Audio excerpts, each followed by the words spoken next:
आज हम सीखेंगे हम किस तरह से सोशल मीडिया मार्केटिंग प्रपोजल बना सकते हैं अपने क्लाइंट्स के लिए।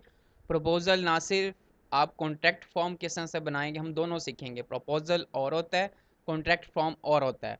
अब कॉन्ट्रैक्ट फॉर्म में आपके पास क्या चीज़ें आपने मेंशन करनी होती है, बहुत से लोग जो है कंफ्यूज रहते हैं या उनको पता ही नहीं होती। या प्रपोजल में हमने क्या लिखना होता है, कुछ कंफर्म नहीं होता लोगों को। तो आज आप इस वीडियो से क्लियर हो जाएगा आपको कि आप किस तरह से प्रपोजल और कॉन्टैक्ट फॉर्म बना सकते हैं। तो आपने इस वीडियो को पूरा देखना, कोई पॉइंट आपने मिस नहीं करना। मैं आपको एक टेम्पलेट दिखाने जा रहा हूँ जो कि मैंने खुद एक अपने क्लाइंट्स को दिया था और उसने एक्सेप्ट किया था। और वो क्लाइंट्स जो है मेरा तकरीबन परमानेंट क्लाइंट्स हो गया है, क्योंकि 2 से 3 महीने हो गए मुझे उसके साथ काम करते हुए। और वो इसके अकॉर्डिंग ही काम कर रहा है और इसके अकॉर्डिंग ही वो पेमेंट कर रहा है। तो क्या आपको लिखना चाहिए, किस तरह से जो है आपने उसको देना होता है, वो सारा कुछ हम इस वीडियो में डिस्कस करेंगे। चलें वीडियो स्टार्ट करते हैं। ये आपके सामने पूरा एक सोशल मीडिया मार्केटिंग प्रपोजल खुला हुआ है। बहुत से लोग जो है वो आपको डिज़ाइनिंग वाला और बड़ा ही अट्रैक्टिव आपको प्रपोजल बता रहे होते हैं। आप जो है पहले एक पेज पे या एक स्लाइड पे आप पूरा प्रपोजल लिख लिया करें। उसके बाद जो है आप उसको डिज़ाइनिंग में, प्रेजेंटेशन फॉर्म में आप उसको कन्वर्ट किया करें। अगर आपको नहीं आता तो आप जो है इस तरह मेरी तरह आप जो एक सिंपल सा कॉन्ट्रैक्ट फॉर्म और प्रपोजल आप बना सकते हैं। उसके बाद आप किसी को भी कह के आप उसको डिज़ाइनिंग करवा सकते हैं, उसको स्लाइड में जो है आप उसको चेंज करवा सकते हैं। मीन कि आप उसके ग्राफ, इन्फोग्राफिक्स का कोई ऐड करना है या आपने कोई कलरफुल बनाना है अपने प्रपोजल को और कॉन्ट्रैक्ट फॉर्म को, तो आप जो है बनवा सकते हैं। लेकिन मैं आपको जो है एक सिंपल जो मेन पॉइंट्स है ना वो आपको मैं बताने जा रहा हूँ। इस तरह से भी चलते हैं, जो सिंपल होते हैं, ठीक है, वो भी जो है एक्सेप्ट हो जाते हैं। ज़रूरी नहीं कि आप उसको डिज़ाइन करवाओ, उसको अट्रैक्टिव बनाओ और उसको जो है आप उसको आप कलरफुल बनवाओ, तो ज़रूरी नहीं होता। देखें, सोशल मीडिया मार्केटिंग प्रपोजल सबसे पहले डेट आ जाती है। अगर आप इंडिविजुअल लेवल पे काम कर रहे हैं, ठीक है, फिर तो कोई मसला नहीं है। अगर आप कंपनी के बिहाफ पे अगर प्रपोजल भेज रहे हैं, तब जो है आपको थोड़ी सी ब्रांडिंग की भी ज़रूरत होती है कि आप अपना लोगो लिखें, आप अपने एक प्यारा सा कवर कवर लेटर बनवाएं, तो उसके अंदर, ठीक है, फिर आप जो है उसको अट्रैक्टिव बनाएं। अगर आप कंपनी के बिहाफ पे भेज रहे हैं क्लाइंट को, अगर आप इंडिविजुअल लेवल पे भेज रहे हैं फिर इतना मसला नहीं होता। ठीक है, वहाँ पे आप डेट लिख लें, वहाँ पे अपना नाम लिख लें और कंपनी का नेम लिख दें अगर है। नहीं तो आप अपना जो है वो एक्सपर्टीज़ लिख सकते हैं और एड्रेस लिख सकते हैं आप अपना। उसके बाद ओवरव्यू देना है। ओवरव्यू में के पहले आपने देखना है कि क्लाइंट का नेम क्या है, उसको मेंशन करना आपने।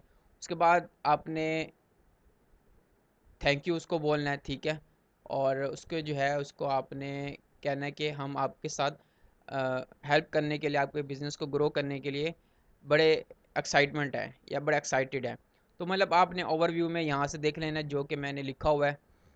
आप किस तरह से लिख सकते हैं वो भी मैं आपको बताऊंगा, तो आपने इस वीडियो को एंड तक देखना है। ओवरव्यू में मैंने उसको सिर्फ थैंक यू बोला हुआ है और ठीक है, उसको मैंने थोड़ा सा डिजिटल मार्केटिंग स्ट्रेटजी के बारे में या डिजिटल मार्केटिंग की सर्विसेज के बारे में थोड़ा एक्सप्लेनेशन किया कि उसके बिजनेस में क्या इम्पैक्ट क्रिएट कर सकती है हमारी सर्विसेज। उसके बाद गोल आ जाता है कि हमारा गोल क्या होगा, क्योंकि हम सोशल मीडिया मार्केटिंग या मैनेजमेंट के लिए प्रपोजल लिख रहे होंगे या जिस भी फील्ड के लिए लिख रहे होंगे, कोई ना कोई हमारा गोल होगा लाजमी। तो इसको आपने अपना गोल लिखना है, ठीक है। इसको भी आप पढ़ लें, अगर वीडियो आप पॉज करके पढ़ना चाहते हैं तो आप इसको पढ़ सकते हैं। तो गोल लिखते हैं आप यहाँ पे सेकंड में। थर्ड नंबर पे आप स्पेसिफिकेशन आप बताते हैं, मीन कि आप जो प्रोजेक्ट में या आप जो सर्विस देने जा रहे हैं वो कौन कौन सी है। स्पेसिफिकेशन मीन के सोशल मीडिया मैनेजमेंट, कितने प्लेटफॉर्म के लिए, 2 प्लेटफॉर्म के लिए, फेसबुक, इंस्टाग्राम।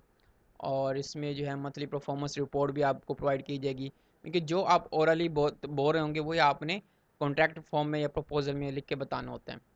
इसके अलावा सोशल मीडिया मार्केटिंग है, ठीक है, कि आप जो है कितने एड्स चलाओगे, किस किस मैट्रिक्स पे आपका ज़्यादातर फोकस होगा। तो रेगुलर कंपेन जो रिपोर्ट होगी, परफॉर्मेंस रिपोर्ट है, वो भी आपको दिया जाएगा। इस तरह रिपोर्टिंग है, एनालिटिक्स है कि रिपोर्टिंग में आप क्या दोगे, ठीक है, वो सारा कुछ जो है आपने यहाँ पे बताना है। आपने वीडियो पॉज करके आपने देख लेना है कि क्या लिखा हुआ है। उसके बाद प्राइस है, ठीक है, प्राइस आप अपनी सर्विस की क्या प्राइस दे रहे हो, तो आपने अपने अकॉर्डिंग बता देनी है, अपने एक्सपीरियंस के बता देनी है कि आपकी क्या सर्विसेज हैं। और यहाँ पे टर्म, ठीक है, कि अब शुरू हो गया कॉन्ट्रैक्ट फॉर्म। पहले अब तक जो था हमारे पर प्रपोजल था, ये जो हिस्सा ये प्रपोजल वाला था।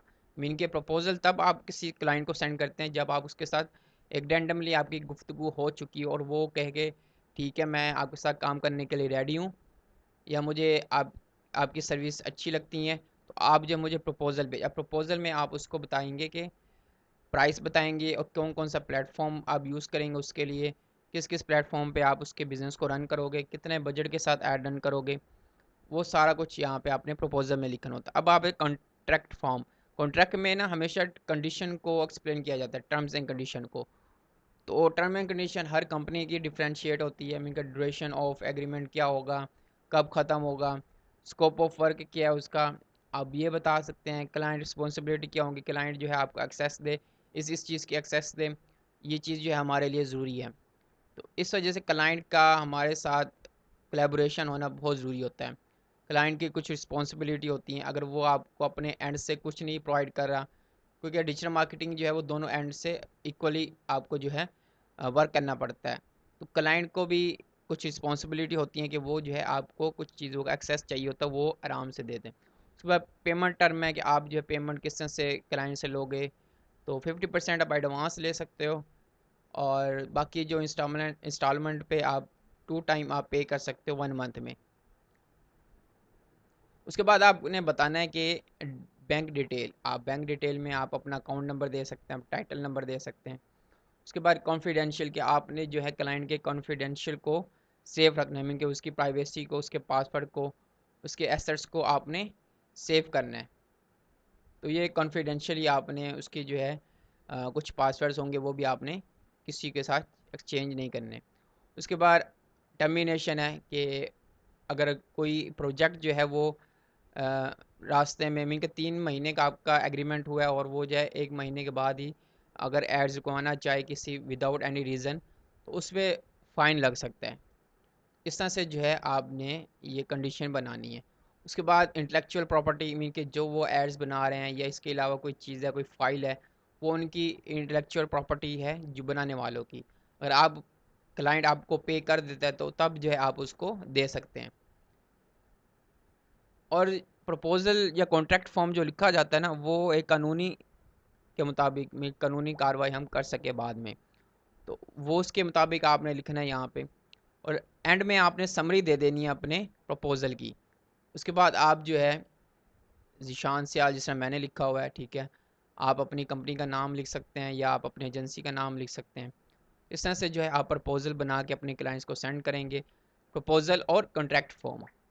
अगर ये आपका एक्सेप्ट हो जाता है, फिर जो है आप उसको ऑन बोर्ड कर सकते हैं, मीन कि उसके रिक्वायरमेंट्स जो हैं आपकी वो आप फुलफ़िल कर सकते हैं। और एडवांस पेमेंट का आपने कहा होगा तो एडवांस पेमेंट आपका सेंड कर देगा। तो इस तरह से जो है आपने प्रपोज़ल लिखना होता है। अगर आप इसको खूबसूरत बनाना चाहें वो आप बना सकते हैं इसको, अगर आप अट्रैक्टिव बनाना चाहें, ठीक है, वो आप बना सकते हो। अदरवाइज़ इस तरह के जो प्रपोज़ल होते हैं वो भी चल जाते हैं।